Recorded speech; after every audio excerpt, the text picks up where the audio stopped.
who asked me for a couple of minutes to present a few slides.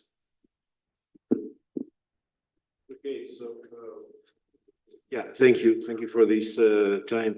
So yesterday during the conference dinner, Ronald Fernando, who remember he gave a talk on Tuesday about radioactive molecules, asked me to show you a couple of slides concerning an initiative he started at MIT, which is called Bridging Talents and Opportunities.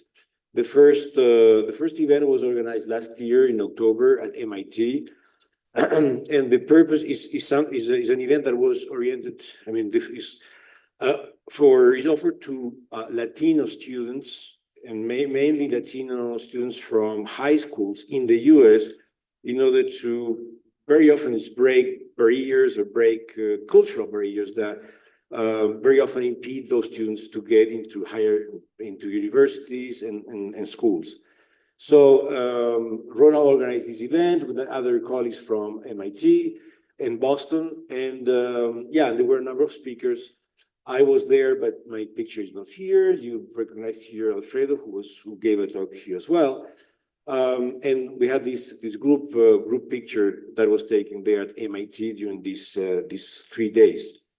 So this event was sponsored by a number of foundations. Many of them were coming from Colombia, simply because Ronald has these connections, but there were also support from diplomatic, it was the diplomats from Peru and from Colombia, which supported, in fact, this event.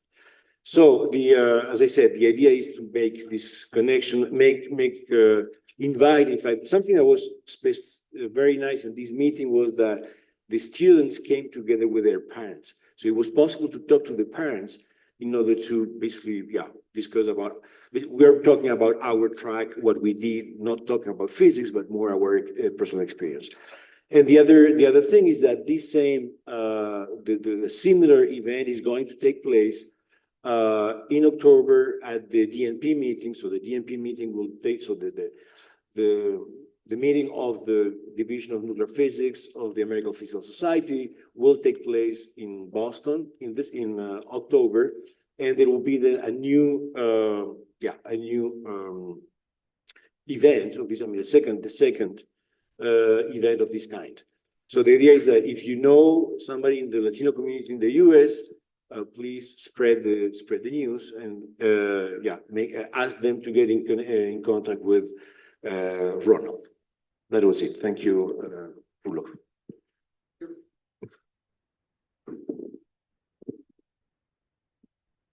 Okay, now we move to the last talk. We're very fortunate to have here Arturo Menchaca. Arturo is a professor at the Institute of Physics and has worked on many different aspects of nuclear physics, ranging from basic science, doing nuclear structure or nuclear reactions. He's well known for the use of the Gotatron to look at the properties of liquid drops. More recently, he's been involved in the ALICE collaboration. Also, he has looked for antimatter in the universe or in space. And last but not least, he also investigated more an applied part of nuclear physics. So he looked at hidden chambers in pyramids. So it's a great pleasure to give the microphone to Arturo, please. Thank you. Well, I took the microphone. Well, it's fine. Oops. So the end is coming, and I'm glad you are here. Those of you who survived. So I'm gonna be, as described, talking about various things which relate to this conference, and some of them are applications. We are, as a member of AMS, with my group, we are working I'm going to emphasize a little bit of the nuclear physics on the cosmic rays, especially of in the search for anti-nuclei. And then also the symposium mentions applications, so I will go on to applications. Let me see if I figure out how this works. Apparently, this is the one, okay? So I will first talk about anti-nuclei, and the question is this business of the lack of antimatter in the universe. Now, as a nuclear physicist, one could say, well, who cares, no? But apparently, particle physicists do, okay? This is a list of questions, open questions in particle physics, and one of them is this business of matter and antimatter, the lack of the matter-antimatter asymmetry. So how did I get involved in this thing? And now I say, because now there is a group working in this thing, or has been for a long time. During a sabbatical in Madrid, I had the chance to meet with Sam Ting at CERN, and then he invited me to participate in AMS, and so we went to meetings and so on. He came to Mexico in the year 2005, the International Year of Physics. And then, well, the final result is that there is the AMS, which has been taking data in the International Space Station since the year 2011. I note that between 1999 and 2011, it took a long time for the detector to operate. The AMS collaboration is a very different collaboration from others, because there's just one person who is everything, is the editor, is the spokesperson, and is everything, and he has managed to organize people from all over the world, including Mexico. And we are currently the only Latin American institution. At some point, there was someone from Brazil, but apparently somehow was withdrawn from the list. There are about 200 authors in this paper. So that's the size of the collaboration. And there are 3 names from UNAM. Now, what did we do? Well, we are somehow good in instruments. And so we collaborated in this case with building the ring imaging Cherenkov detector, which is here. The AMS, by the way, is a dipole which has a tracker, a reach, an electromagnetic calorimeter, and a transition radiation detector on top, and a time of flight. So somehow when this magnet helps separate positive from negatively charged particles, and this is how you can separate nuclei from anti-nuclei. In Mexico, we participated. I will say more, but we contributed with some of the materials too. I'm sorry. We just briefly reviewing. This is something at our institute in 2005. This was the original group, and with one student here, this was his bachelor's degree thesis, using the various lasers in the institute. We measure the aerogel dispersion law. The aerogel is the radiator, one of the 2 radiators in the reach detector. So we measured several, with several colors, let's say, several frequencies, and we could map out the dispersion law. And we also characterized we measured the diffraction index of the tiles, of the aerogel tiles. And we solved for the collaboration sort of like a riddle on the first flight of AMS. It flew for about 8 days and came back. And when they tested again, they found that the aerogel had lost its luminosity. And they were quite intrigued by that because it had a big loss. And it had only been 8 days, so that was really terrible for the collaboration to imagine that in 10 days they would lose, the aerogel would be aging, and they call it the aging. So we were assigned the task of trying to find out what was this problem. So we built a system that passed through a thermal cycle and different types of tests on the aerogel. And by accident, it was discovered that it's nothing to do with the thermal cycle or things. But what happens is that the aerogel was at some point, by accident, it was let up to air on a dirty air, let's say, of Mexico City, and it lost its, and this is where we observe this business of losing of intensity. And what happens is the aerogel is like a sponge. So when you let it up to air on dirt, the dirt incorporates into the aerogel, and then you lose this luminosity. And as a proof that this thing was adopted by the collaboration, if you see pictures of the current aerogel case, it has these valves so that the aerogel is not let up to air by itself. Okay, so that was what we did. Now let's talk about cosmic rays. This is going to be obviously very simple because you all know what aerogel is deceivingly, cosmic rays are deceivingly simple.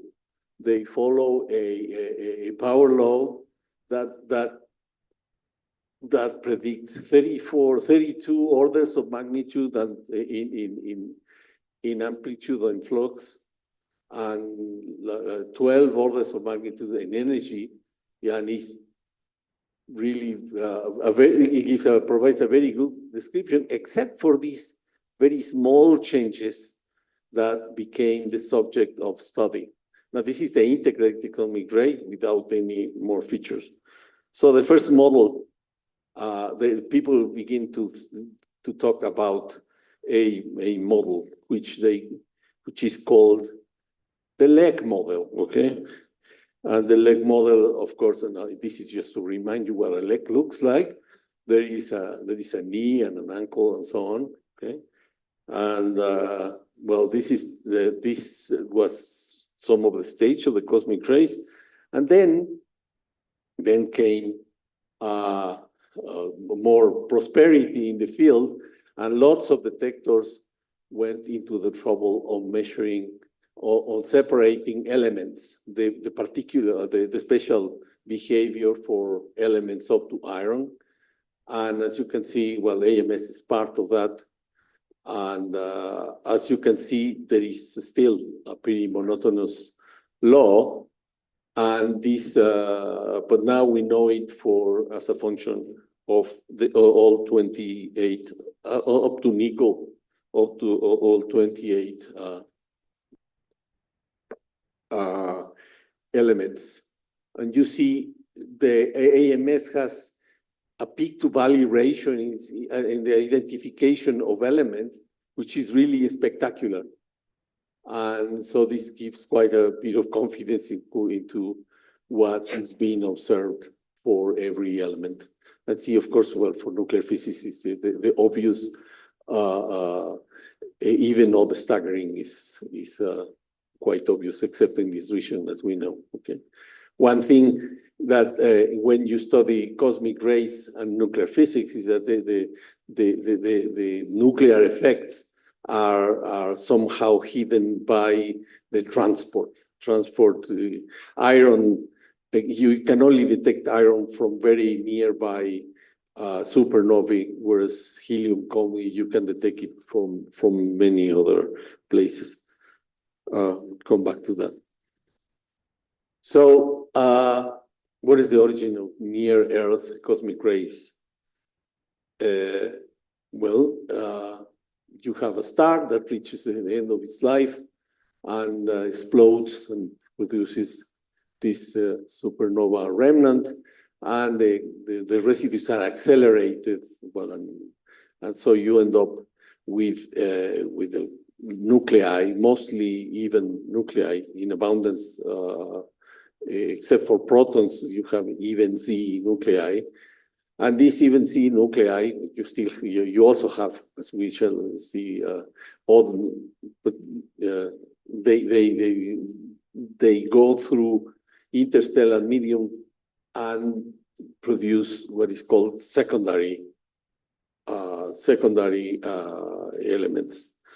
The average transit time in the galaxy for cosmic rays that reach the Earth is about 15 million years, and there is one supernova occurring every 40 years.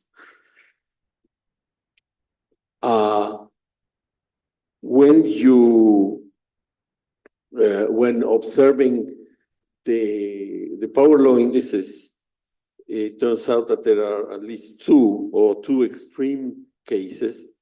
What are characterized as the primary. Now, note that the flux is now normalized by the index 2.7. Okay, so that is the proton.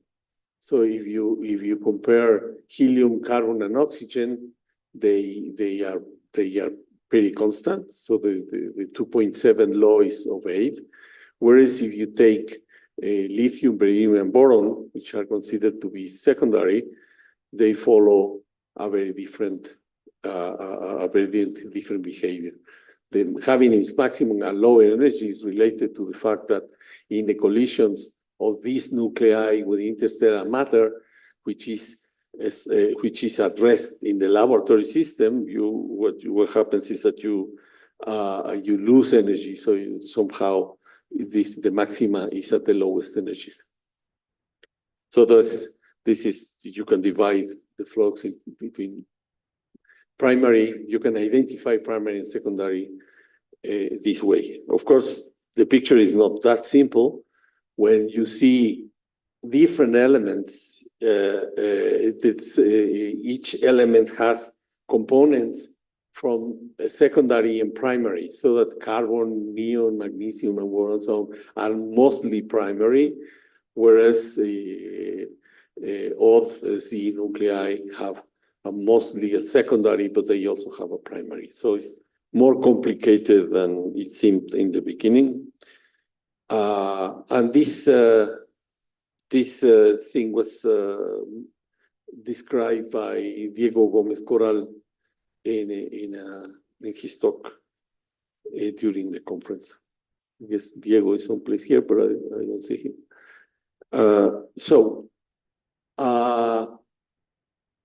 One very recent result, which I think is yet it has been accepted, but is not yet published, is that deuterons have a considerably primary-like component. And you don't expect that from deuterons, because deuterons were very scarce in the Big Bang, and those deuterons were absorbed by stars, and stars absorb deuterons. So there is no known primary source of deuterons, and yet they behave as primary. So this may be an evidence for sort of like coalescence in the supernova itself. And this was also mentioned by Diego. Okay, so but what about antinuclei?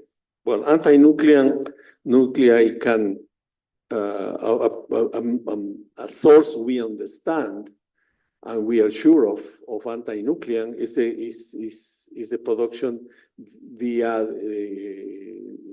primary protons or primary nuclei colliding with interstellar matter, intergalactic matter, okay, and producing reactions of this type, in which you have a proton collides and you produce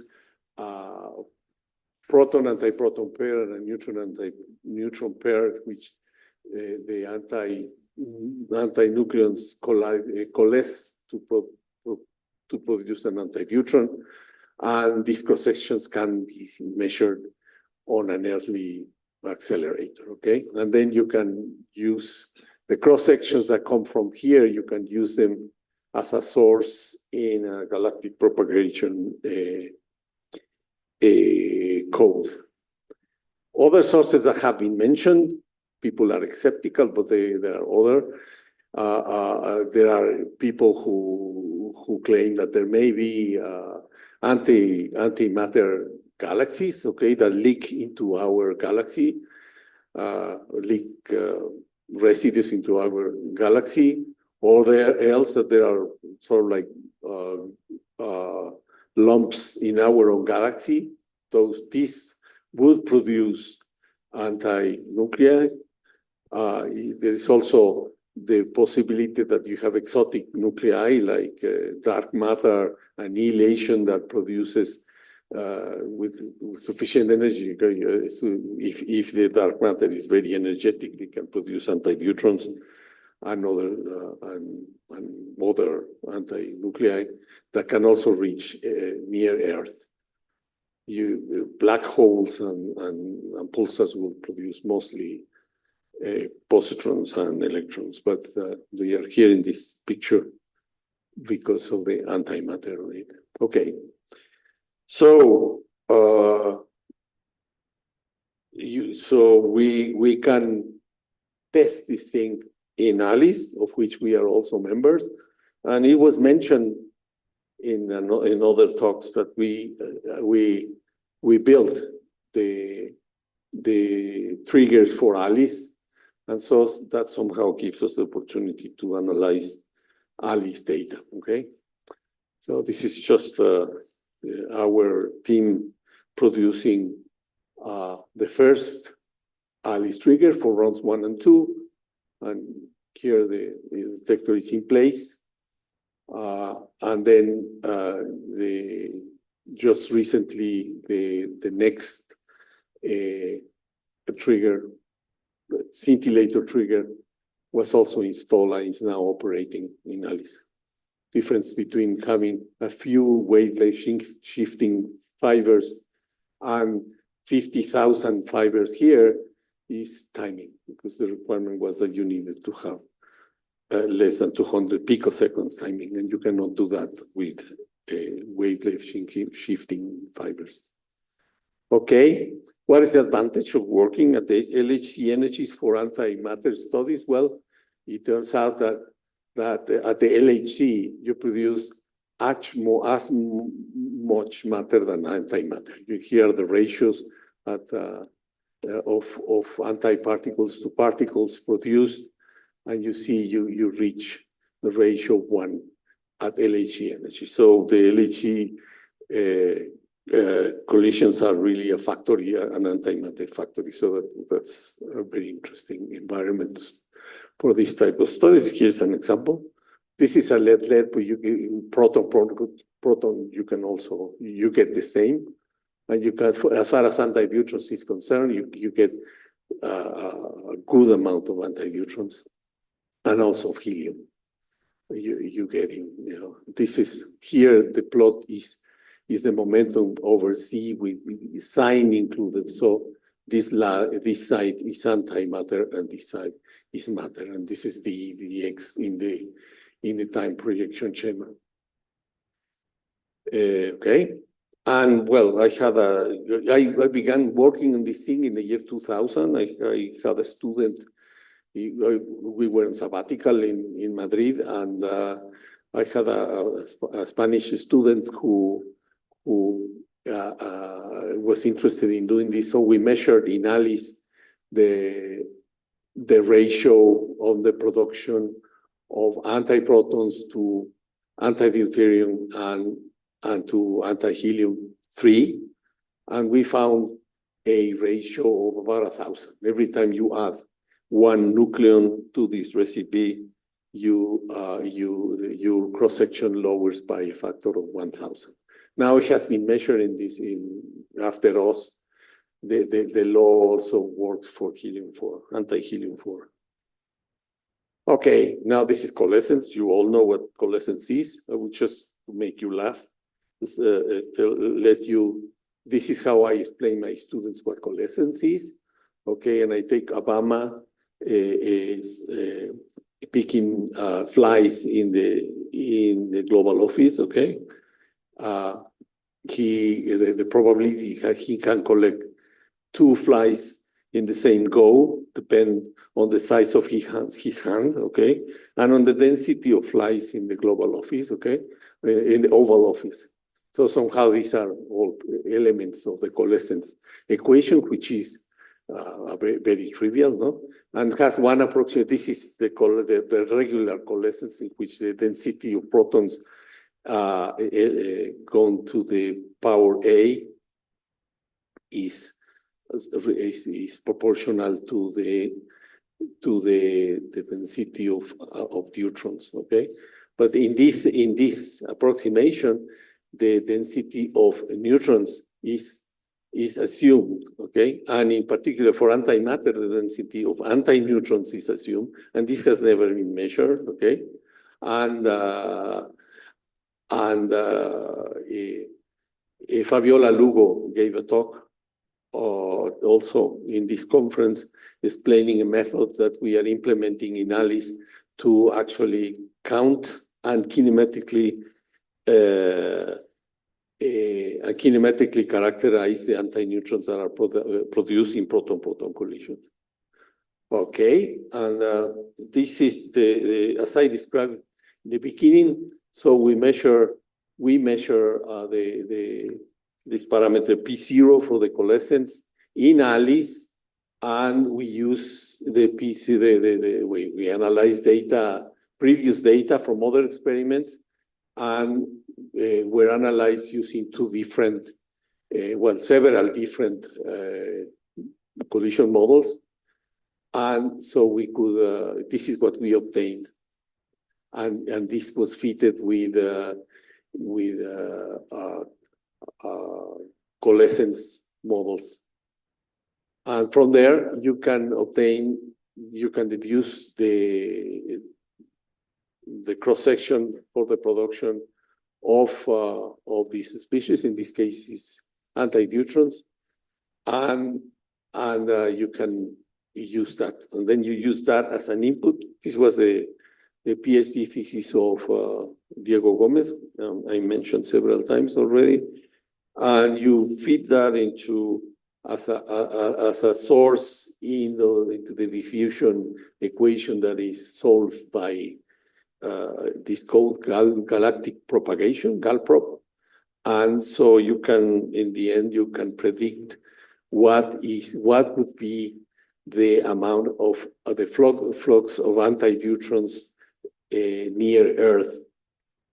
And when this thing is compared to the sensitivity of AMS, you see that AMS throughout its entire life up to the year 2030 would never detect, is insensitive to detect antineutrons. Well, those are interesting news depending on who you are, okay? Because then this thing will be kind of clear for exotic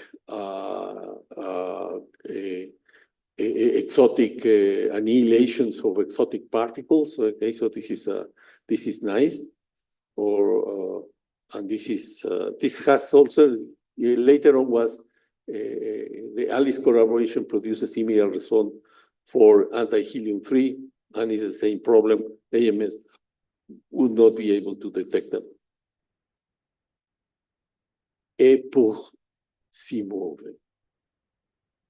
Okay, if you hear or you might have heard some places that several talks of something has given talks, but he does not allow us to quote him. Anyway, Vitaly Chutko is often quoted as mentioning that there are several antineutrons identified and several antiheliums identified up to now in the EMS flux. This is not published, okay, but it's really intriguing that you can have antineutrons and let alone anti-helium-3 that would be even less plausible, and this is peculiar, okay? That will not come from the source that I've already described. Why? Okay. Now it would not come from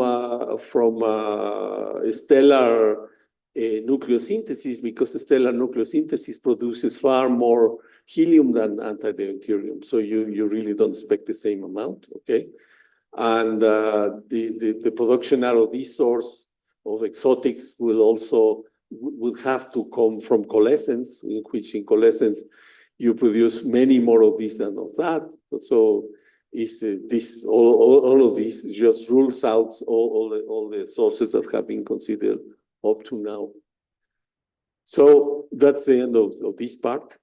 And now I go to applications, okay? So we applied, well, here in Mexico, you don't get finance, or if you don't somehow, you are expected to produce something of local interest. Otherwise, people just don't understand why you have to go to CERN to do your science.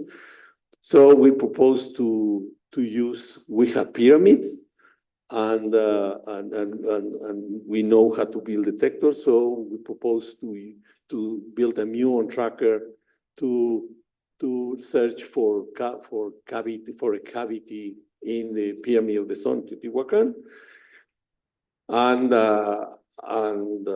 we are currently doing the same in the Chichen Itza. So, well, of course, I'm not going to teach you about these things, but atmospheric showers produce what are called atmospheric muons, which are the most abundant charged particles at the surface of the Earth. Okay, these particles are very penetrating. This is the vertical intensity plotted versus the depth in water equivalent. And you see, you can go 10 kilometers of water and you still have some count, but the attenuation is quite sharp. And so this is the secret of the technique. You can, if you have, suppose you are walking under a mine and above you there is a hole and you have a muon counter here, you would expect to have a lot more muons when you go past the hole than in other places. And this is simply because the impact, this is logarithmic. So if you move just a little bit, it's very sensitive, this technique. There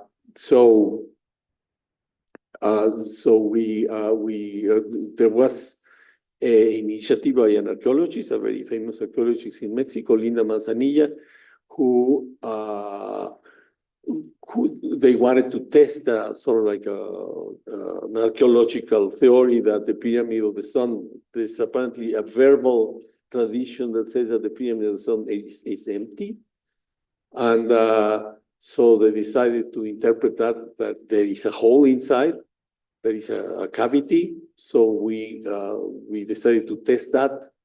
This fellow was named yesterday our foreign affairs secretary, but he was the rector of the university at the time. And the project was interesting enough for him to put the money to build. The detector is seen here in the back. The detector is just a muon tracker made out of multi-wire chambers. This is the tunnel this is the end of the tunnel where the detector was placed. The thing got a lot of attention, public attention. Here are some photographs of how it worked. The detector had to go through this door. This is Linda Manzanilla. And this is Matias Moreno, who was the director of the institute at the time. So the detector had to be modular, and we had to install even the electricity. You see this pipe there is the electricity, 1 kilometer of cables to get electricity. You won't see it here, but the pipe goes through here and turns here. Okay, this is not definitely a laboratory environment. It's very harsh to do experiments inside a humid and miserable place, no? Sacred, but miserable.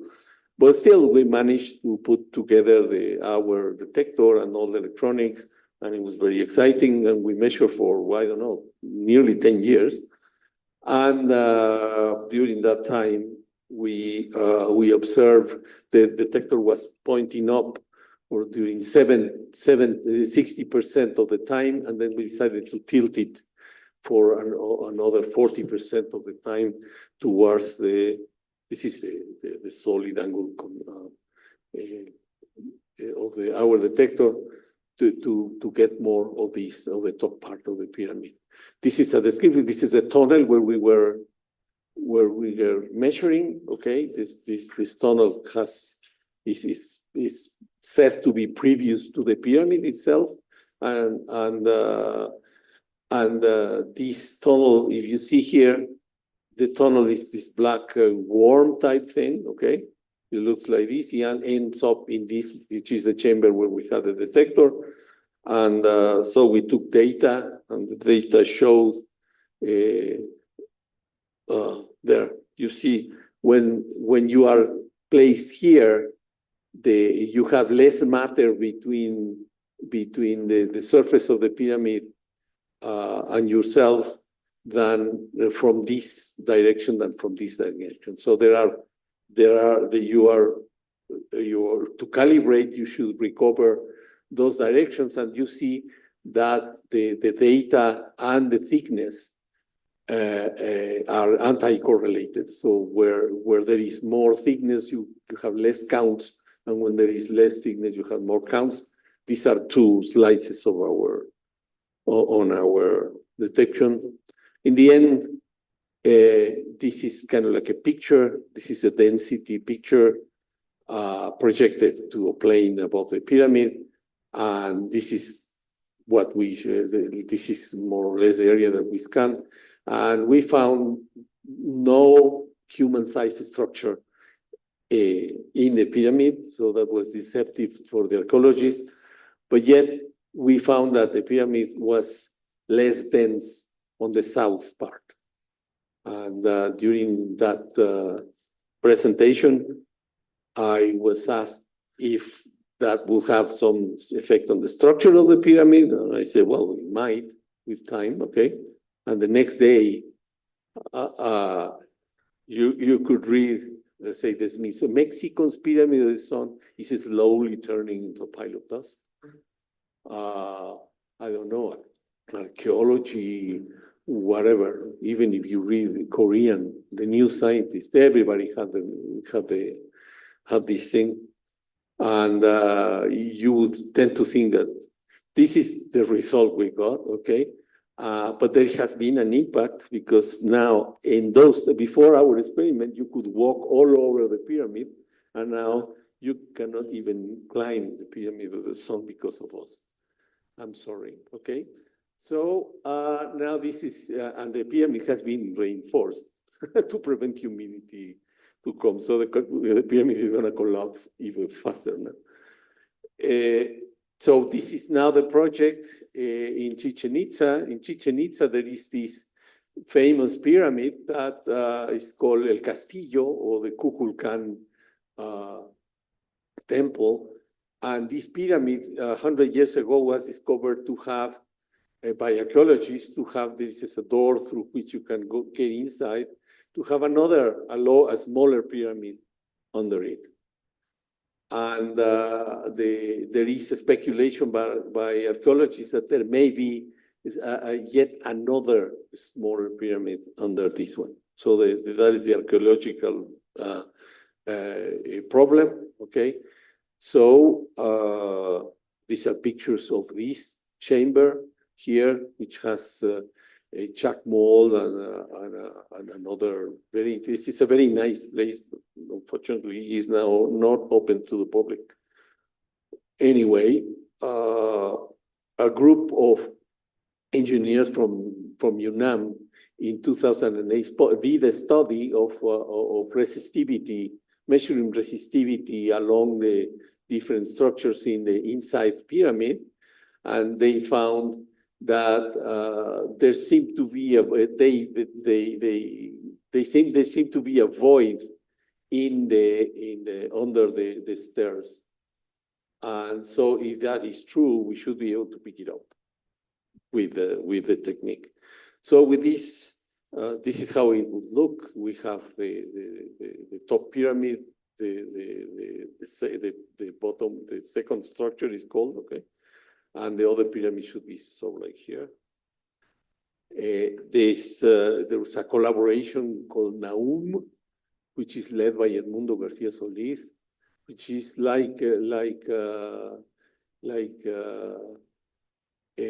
well, he was my student here in Mexico, and he's now vice provost of Chicago State University.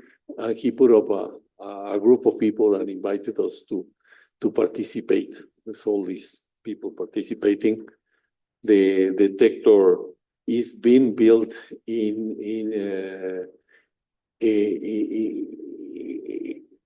Fermilab. This is how the detector has. It has 3 planes.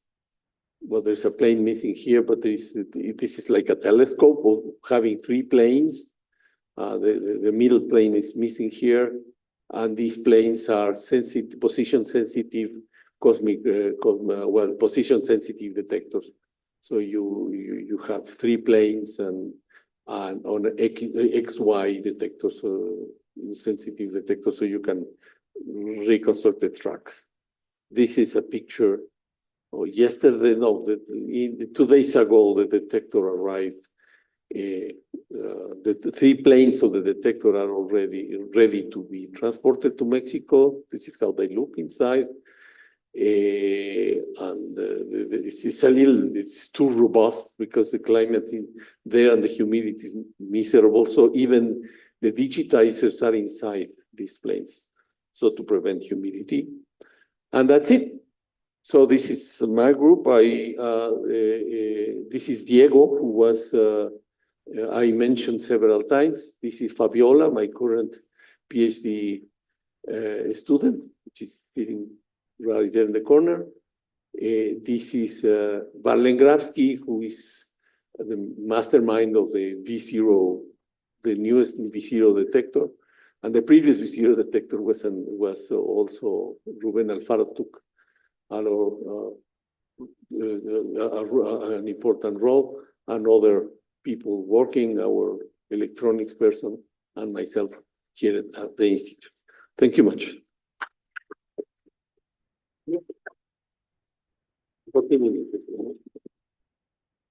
Any questions?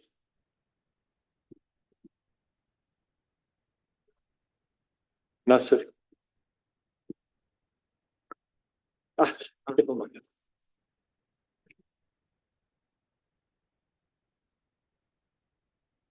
The anti-helium picture back. I had a question about that.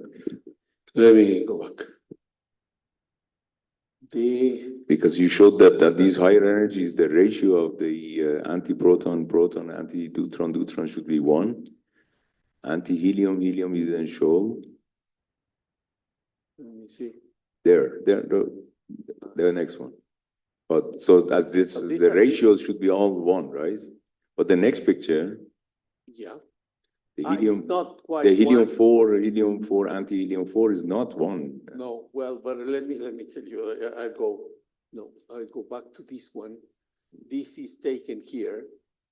This data is 5 GB. Okay, 5. It's it was around TeVs, here, right? So it was already in the region of. Well, it's like here. You're not yet in the 1. Okay. This is 13 or well, this. So it is compatible with each other. Okay. Yeah. Yeah. Not. And then I had the next question. You showed also there are 7 the anti-deuterons and 10 anti-helium measurements. Okay. Yeah. That's... Then you, with these measurements, you exclude every possibility. Well, another possibility could be just the sum of the 2, right? I mean, it could be. Yeah. Okay. But that would be that would be already an interesting finding. The other means that I guess that the processes are far more complicated. The collaboration published the physics reports. I don't know if you use. It's a pretty dense thing. And 2 years ago, the thing is evolving rapidly. But 2 years ago, still nothing was understood, and it was not really. We had the feeling that it was not very well accepted because it's so complicated. It just proved that transport is a very important part of the. But okay, now that the possibilities are excluded, where do the authors claim that these are coming from? No, there is no claim. There's no claim. And there is no claim, and they don't say anything, but it's not published, and they just mention it. And but I mean, this is quite an achievement, just to be able to. This is sort of less than 1 particle per year, okay, and there are 250 billion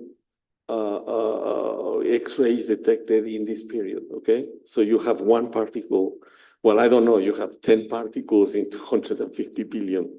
So these are very tough and there's something else I can tell you is that the heliums are for sure there, the anti-heliums are for sure there, because anti-heliums are very, the system is very well equipped to separate charge 2 from charge 1. Thank you. That's it.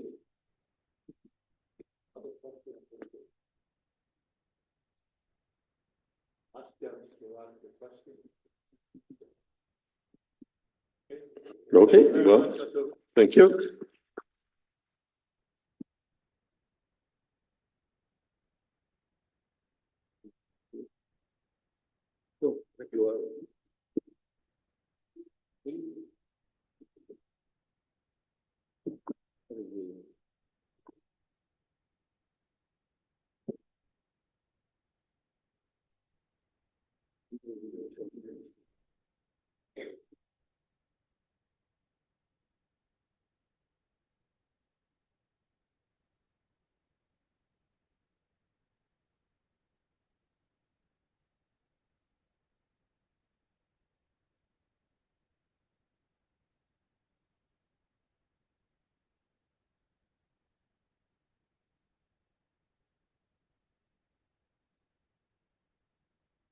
So we've come to the end almost of the symposium. And first, Maria Esther would like to say a few words. Thank you much. Well, I just want to thank,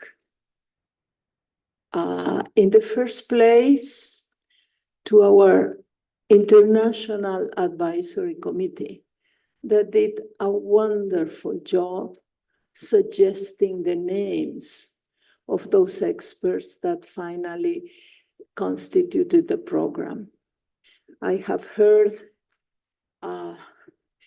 expressions of praise to the great quality of our presentations.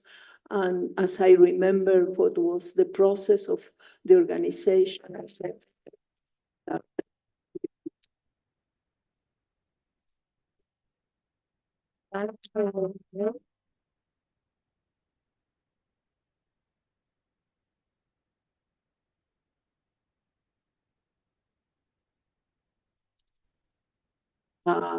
who delivered these wonderful presentations, to the moderators that keep them on time, and to the poster authors who spend a whole session explaining us their work. They are mostly students. And finally, to the attendance that includes many students, we hope that in a few years, they will be the main actors of our community.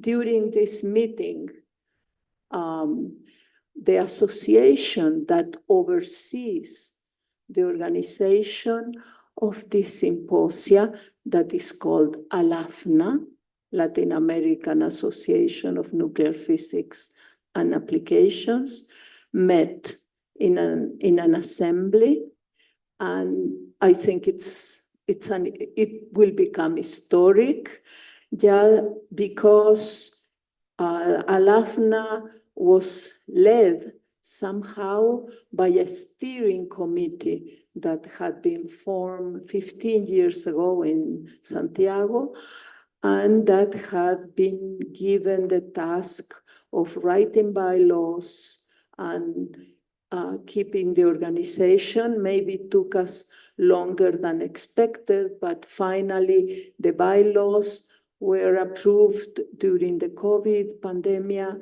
and now we were ready to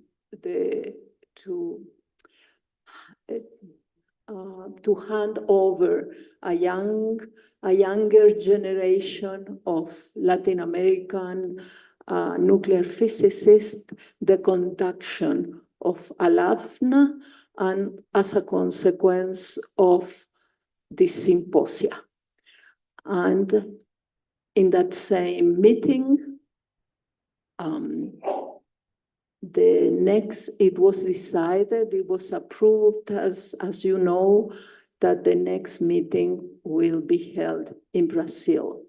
So I just, as a UNAM member, I thank you for having come here and being with us and having delivered all this great work that's being done today.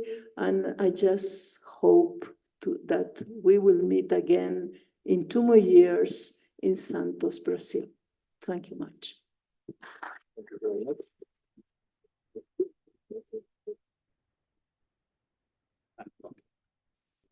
So I just want to take a minute to thank you again for coming to this symposium, in many cases from faraway places. So thank you for the effort to come to this event. We really value this venue as an opportunity to connect the Latin American community in nuclear physics and applications, and to connect it also with the world, with the community worldwide. We hope that you have enjoyed your stay in Mexico City, and we hope that we get to see you again in Mexico soon, hopefully. We have every year a symposium on nuclear physics that is held in Cocoyoc. It's a place not far from here. Some of you have already been there, and so we invite you to come to that event as well. So thank you for everything.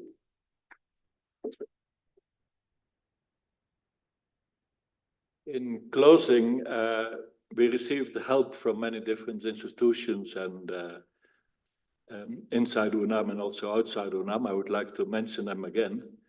The Mexican Physical Society helped us a lot. We got some fellowships from the International Atomic Energy Agency in Vienna.